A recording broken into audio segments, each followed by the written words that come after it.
श्रुतिविप्रतिपन्ना ते यदा स्थास्यति निश्चला समाधावचला बुद्धिः तदा योगमवाप्स्यसि.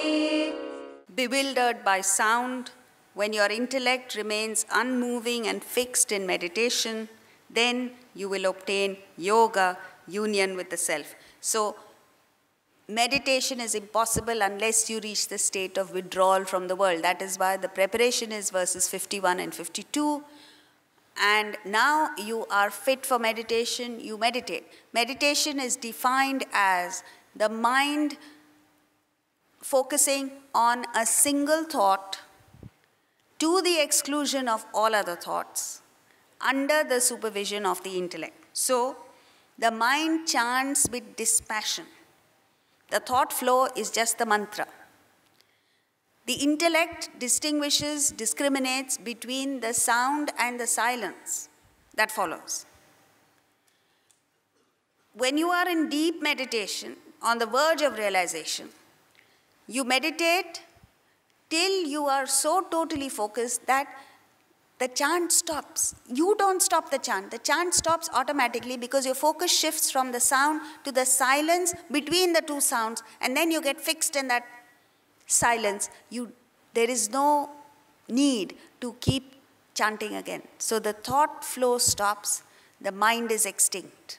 The intellect, that's what he is talking about. The intellect, which the function of the intellect is merely to discriminate. So far, the intellect is discriminating between sound and silence. When the sound goes, now it's stuck. It's bewildered because it's in unfamiliar territory. There are no two things to discriminate between. There is only silence. That the intellect is jobless. The intellect goes. When mind and intellect are gone, what remains is Atman. You have reached the state of realization.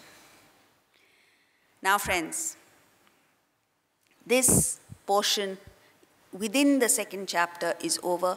The next portion is the last 19 verses of chapter 2, which deals with a description of a man of realization, of a person who has reached that state of realization. Arjuna asks in verse 54, and the next 18 verses is Krishna's brilliant answer.